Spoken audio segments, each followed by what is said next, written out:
The people that are closest in my circle know that it took a lot for me to get back up here and to do Love Series again. And there are thank yous that I will do at a later time. But while I am so thankful for everybody that's sitting in these seats, I will be completely remiss if I didn't say that part of this is me also considering people who cannot be here for one reason or another.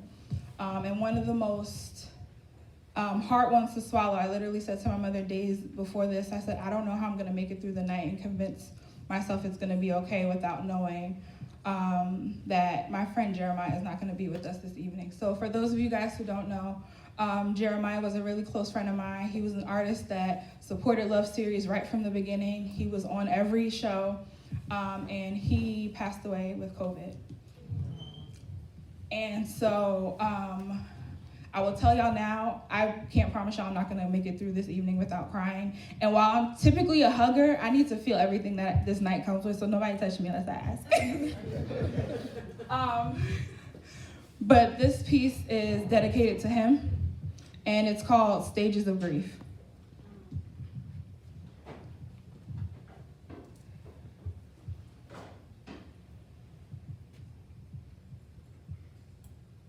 I started singing songs that don't exist again, but it still stings a little.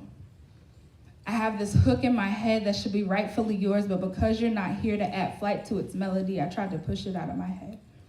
But no matter what I do, I still can't unassociate you with music. The other day, I listened to a man preach on Thomas, and I was reminded about how you call me by his name, bringing attention to how I would require evidence rather than presume truth. Funny how now I need no proof to remind me that you're gone.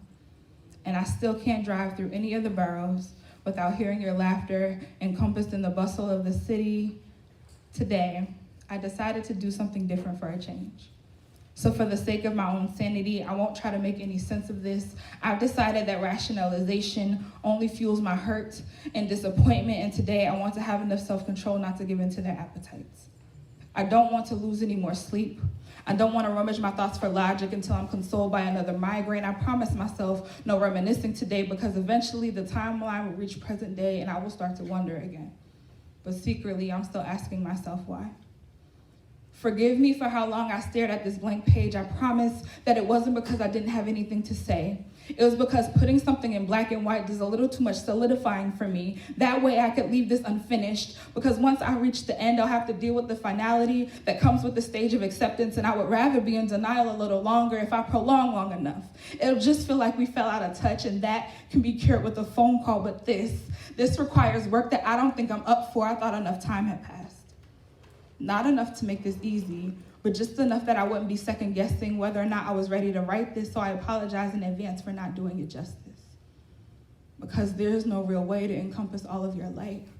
And even if I give this my all, it'll only be amazing to people that have never met you, because the ones that have will know you were too vibrant for a poem, and trying to reduce you to words just feels so daggone cruel, but here goes nothing.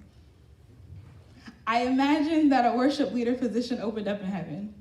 And despite the icons that have gone on before you, he set it apart with just your name. I'd like to think that you got a glimpse of true worship in your last days fighting here, and you realize you never see anything like it on this side of glory. I think that God recognized that you were so extraordinary, you didn't need as much time as the rest of us to hear well done. But as comforting as I'm sure it is to be with the Father, I know it was never your intention to leave so many things unfinished.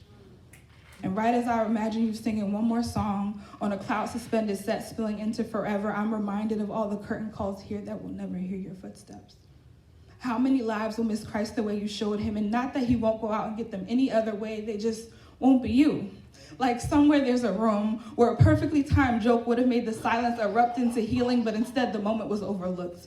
And uptown there's a studio that's been bombarded with tracks all day and still feels like there's something missing, and I could go on and on like there's family gatherings and friendly engagements where there's someone staring at the door unconsciously, not really understanding why, and then there's me.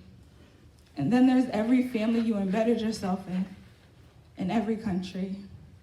And that's when I realized your biggest platform wasn't performing in front of the masses. It was a special place you demanded in all of our hearts. That whether it was an audience of 1 or 1,000, you remained just as selfless. You never took for granted being in front of a crowd because you never knew when it would be your last. So today, I want to reassure you that we're carrying on. Because I think at some point we realized that the only way to really do your legacy any justice is to do it all in excellence and to the glory of God, because that's what you would have done with a whole lot of style and even more quick-witted, snarky remarks. And if at the end of my life I will have touched at least one person in each arena, in each stage, on each platform, I will know that when I see you again, I will have carried you with me as far as I could. And hopefully given some stages back, a gift we lost too soon. P.S. I'm still praying for someone to give this song to. And it won't be because I'll ever stop hearing it in your voice, or even because I want to. It's because somewhere there's a stage that has never met you that will become a part of helping you live on. Kind of like this one. Thank you.